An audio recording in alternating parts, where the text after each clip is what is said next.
Yeah, I would love to see an EX version of Fantasy Strike. I don't like the idea of having to like build up your specials through a round and earn them or whatever the heck the initial plan was.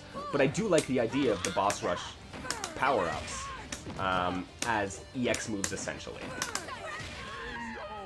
I've always talked about how there really should be some different way to use... Oops, nice turnstile.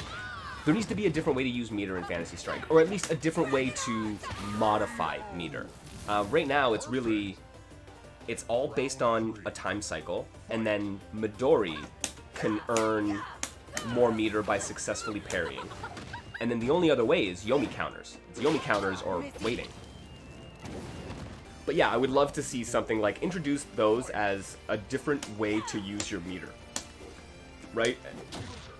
Like whatever, split the meter in two, and like maybe tone down the boss rush moves because they're crazy and they lead to infinites. But if they're all meter dependent, I think you can work something out.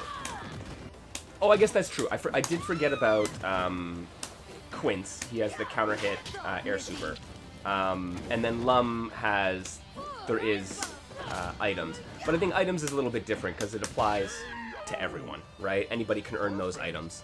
Just let people spend bar to do enhanced versions of some of their moves. I like that as a concept. It's one of those things where what does Serling Game feel like the state of Fantasy Strike is? Do they think that needs a big mechanical change? It doesn't seem like. It seems like they're happy with their set of mechanics and they don't want to really expand on that. Maybe they do and they just don't have the resources and that's why we're not seeing it. But I think at this point, like, they could implement some changes like that without breaking the bank.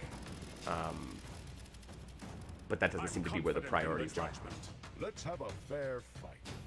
Hey, at least we're getting balance patches. Or a balance patch. Oh yeah, definitely. It opens up, like you say, a big can of worms in terms of how things balance out. But I don't think that's necessarily a bad thing in terms of, Round 3. expanding the realm of what's possible.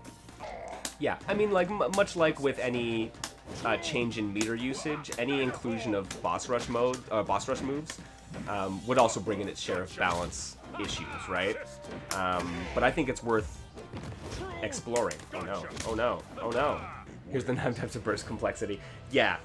Like I said, that's why I wouldn't even necessarily want more like actual meters, just more utility in how we use our meters, right?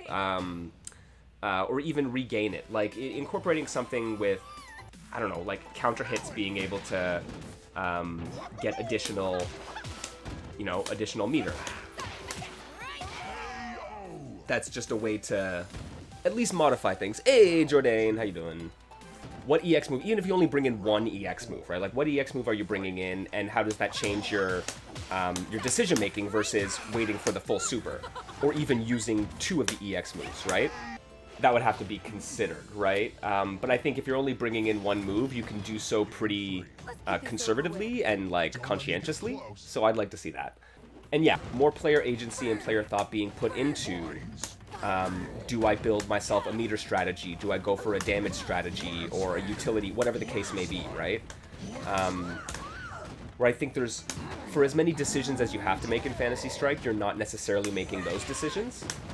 It's just always a place in the game where I felt lacked that kind of player input, right? FS meters, that their version of the super is a real gameplay move instead of... Yeah, that's true. I mean, there are definitely games where super meter ends up being, hey, I landed a special, therefore I get extra damage because I tack on a super. But there are a bunch of games that use supers in a very, like, utility-driven way. I always thought of Fantasy Strike supers more as EX moves in the first place, because meter builds so fast, and because some of them have such very specific utilities. I think, yeah, they're far more like EX moves from Street Fighter 4 than they are supers. Like Mr. Sub says here, right? Most of the supers are purely utility as opposed to big boy damage, with some of the exception, one of the exceptions being Rook Super, which does 3. Dragon can lead to a lot of damage, but it's just the dragon form, and then you gotta use it. Valerie's Chromatic Orb, or even the Rainbow Disc. It's, a get-off-me tool, a turn steal. Very rarely an anti-air, but also a combo extender, where you get jump A in the corner into chromatic orb into forward A, right? It's a specific utility tool. It doesn't do huge damage, but it can lead to more. Feels like super special moves. I would agree with that. Definitely Division Ring, which I think is good. And so I mean the idea of expanding on the tool set available, especially within the context of pulling something from Boss Rush, which was intended to be the core game mode from the beginning, and then things changed along the way in development. I think that stands to reason, and then you can find one move for each character that could really offer some extra utility and something new without kind of completely upending the idea of balance or the current utility set. And actually, Satsuki Ground Super is, once again, it's a utility thing. It's the only comboable super in the game, really, right? Like, cancelable super. Where a lot of other characters, most other characters, any other? They just don't have that. So it is as well a unique utility option.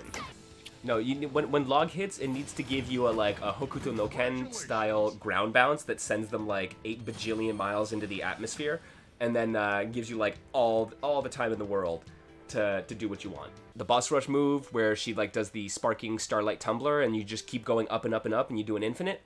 That's what I want to see out of Fantasy Strike, folks. That's what we need.